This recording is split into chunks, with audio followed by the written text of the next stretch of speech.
Hasil bumi adalah sumber hidup yang sangat menentukan bagi petani. Tanpa mengenal lelah dan dengan berbagai cara, mereka berusaha memperoleh hasil yang sebesar-besarnya. Hanya dengan hasil maksimal, mereka dapat membayar kredit mereka kembali yang untuk tanaman bawang memerlukan modal yang cukup besar.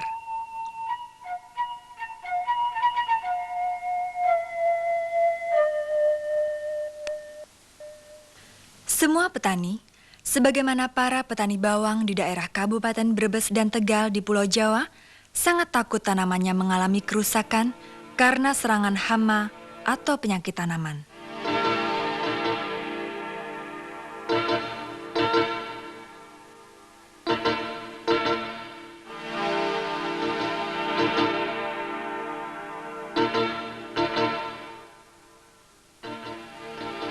Sementara sejak Revolusi Hijau, para petani telah didorong untuk menggunakan bahan kimia sebagai pembasmi hama dan penyakit tanaman serta pupuk penyubur tanah. Dengan mudah mereka dapat memperoleh bahan kimia berupa pupuk, pembasmi hama, dan penyakit tanaman hingga di toko-toko pelosok desa. Sekarang seperti alternatif. Apalagi, hampir setiap hari, beberapa formulator pestisida secara intensif mendorong para petani untuk menyemprot. Berbagai demonstrasi di lahan dan bujukan-bujukan memojokkan petani sehingga mereka merasa bersalah kalau tidak menyemprot. Sebagaimana yang tadi saya sebutkan, Pak.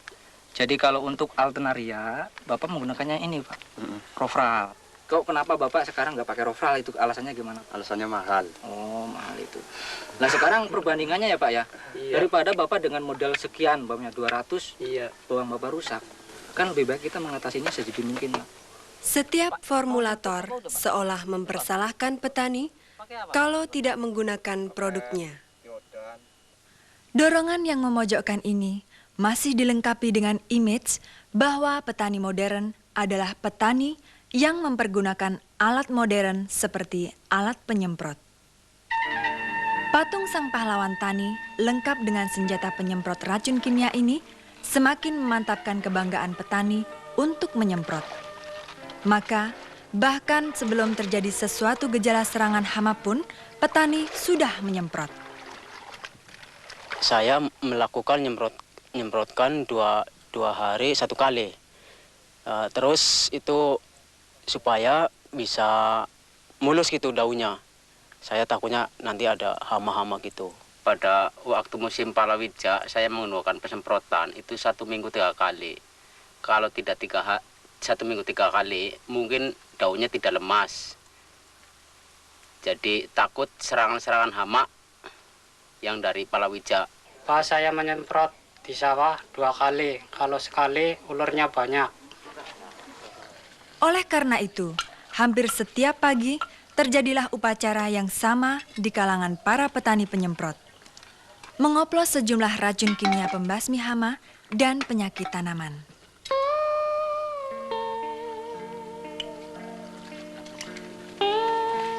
Semua aturan dan tata cara meramu racun kimia pembasmi hama dan penyakit tanaman tidak dipedulikan lagi. Sarung tangan, penutup hidung dan mulut justru dirasa mengganggu. Kalau dirasa hama cukup mengkhawatirkan, maka mereka menambah sendiri dosis racun kimia itu menurut perasaan saja. Atau mencampur dengan bahan kimia lain dan masih ditambah perekat supaya racun tahan menempel lama di tumbuh-tumbuhan. Sering terjadi hasil oplosan itu, kekuatan pembunuhnya 2-3 kali lebih kuat dari sejumlah pestisida atau insektisida yang sudah dilarang pemerintah. Kemudian, mulailah prosesi pembasmian.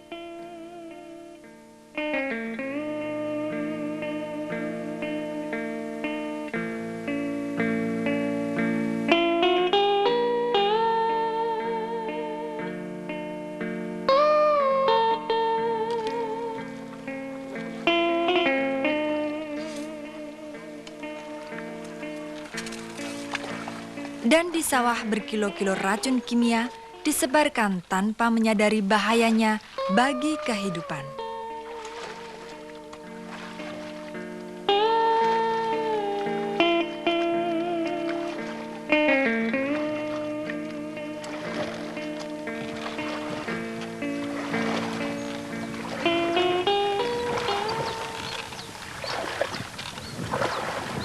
Untuk penyerapan fungisida, terutama untuk rofral ini diperkirakan kurang lebih sekitar 1 bulan dalam wilayah Larangan dan sekitarnya. Ini kurang lebih sekitar 0,5 ton.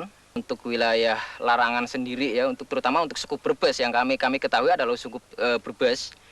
Ini kira-kira ya 1 bulan untuk saat dalam sanggu ini ya kira-kira untuk larvenya sampai 1 tonan, Pak. Dapat dibayangkan, setiap 1 bulan di kecamatan yang tidak seberapa luas, untuk 1 merek pestisida rata-rata laku 0,5 ton. Sementara terdapat lebih dari 20 merek pestisida yang beredar dengan efektivitas promosi yang sangat tinggi. Tidakkah dengan demikian, 1 kecamatan akan disiram oleh lebih dari 10 ton racun kimia setiap bulan?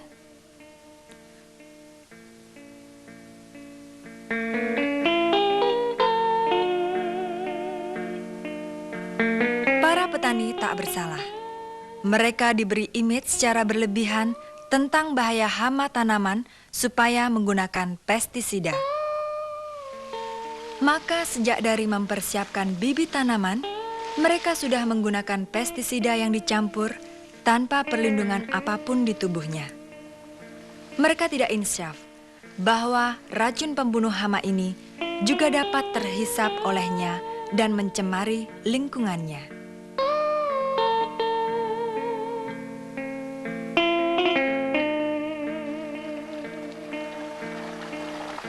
Peralatan yang sedikit rusak atau bocor tidak menjadi soal asal masih dapat dipakai.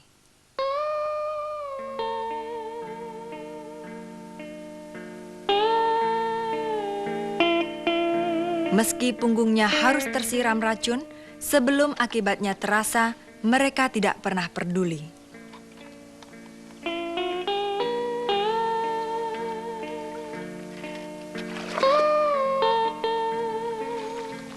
Menyemprot tanpa penutup hidung adalah pemandangan yang sangat biasa di sawah. Mereka tidak insaf bahwa menyemprot saling berhadapan berarti saling meracuni.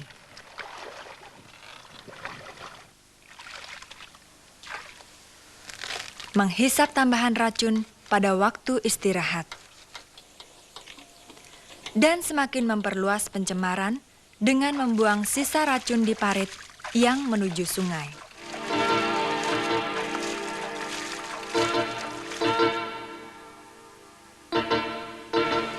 Sehabis dipanen dan siap untuk dijual pun, masih ada tambahan ekstra racun untuk membunuh telur hama yang masih tinggal.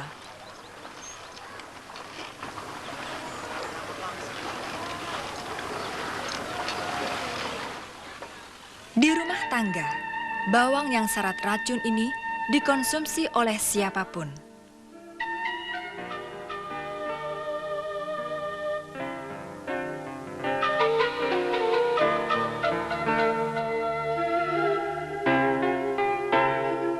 Pada waktu saya penghabisan nyemprot, itu ludahnya banyak.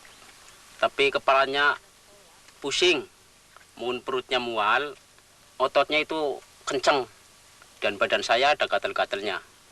Ya setelah saya menyemprot itu ada rasakan saya jadi perutnya mual-mual terus kepalanya itu pening gitu. Jadi terus sakit awak pada pegal gitu.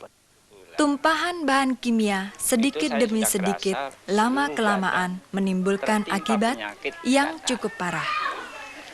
Ya saya biasa-biasa saja. Lama-kelamaan saya tidak kuat lagi, dikarenakan gatal sebadan. Nah, di situ saya berobat, sampai berulang kali, kemana saja, ke Tegal ya sampai. Nah, sehabis itu sembuh, saya bekerja lagi, dihantam lagi, ditimpa lagi penyakit itu.